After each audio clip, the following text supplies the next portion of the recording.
Joanna Small, the Public Information Officer for the Commerce City Police Department. It's Monday, August 25th, and these are your weekend high or low lights, depending on how you look at them.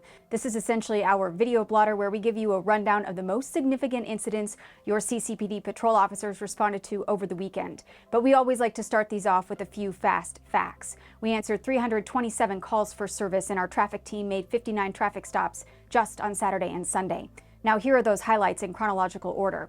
On Friday, officers responded to the area of I-270 and Vasquez Boulevard for reports of a road rage incident that turned violent. The driver of a black Lexus fired at least one shot at an F-350, then took off. A witness was able to get the vehicle license plate, and the victim was able to provide a description of the driver. At this time, we believe to have identified him, and our detectives are currently working on locating him. He faces an attempted second-degree murder charge for his actions. And again on Friday, officers received an alert from our camera technology that a vehicle wanted in a felony menacing with a gun out of Arvada was in the area of 69th and Monaco. All occupants, hands outside the vehicle! Because of the violent nature of the crime the vehicle was associated with, officers conducted what's called a high-risk traffic stop at 62nd and Kearney, ordering the two occupants out of the vehicle without incident. They were detained, and the vehicle was turned over to the Arvada police, who responded out to the scene. Great work, patrol.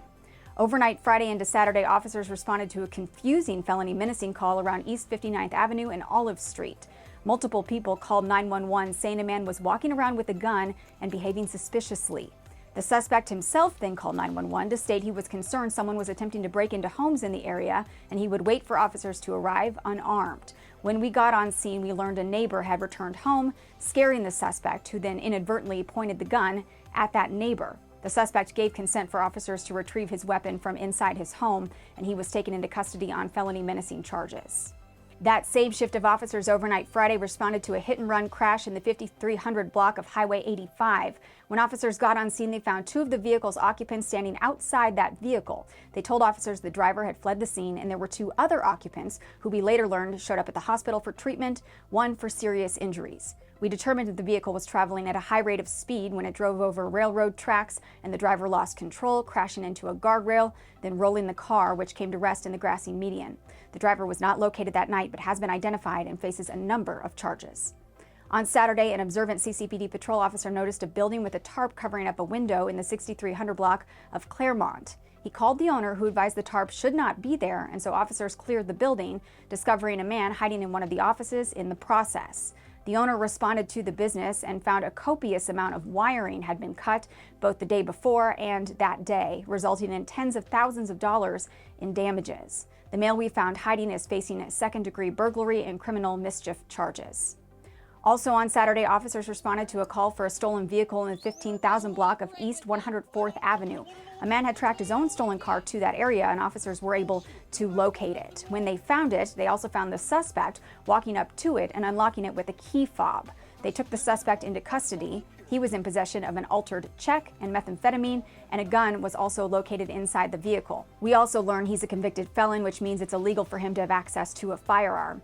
He is facing third-degree motor vehicle theft, possession of a weapon by a previous offender, and possession of a controlled substance charges. Overnight Saturday, officers responded to an attempted burglary at a business in the 6000 block of Parkway Drive. A glass break alarm was activated, and when officers got on scene, they found fresh pry marks on the door. The business owner met officers there and advised he reviewed the surveillance footage and observed two males try to break into the business before taking off on foot. Fortunately, they were unable to gain entry. On Sunday, officers were dispatched to an assault in the 7200 block of Oneida Drive.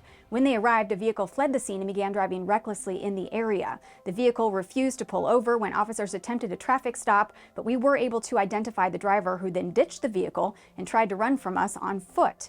That attempt was unsuccessful, and he was taken into custody on third-degree assault and eluding charges. And finally, overnight, we responded to a train versus car crash at Highway 2 and East 88th Avenue. We learned an Uber driver attempted a U-turn on the tracks and got stuck. A train was coming, so both the driver and his customer passenger fled that vehicle. The train struck the car, but thankfully, no one was in it at the time. That's all for now. We'll see you next time. Have a safer week, Commerce City. And remember, if you need us, we are always just minutes away.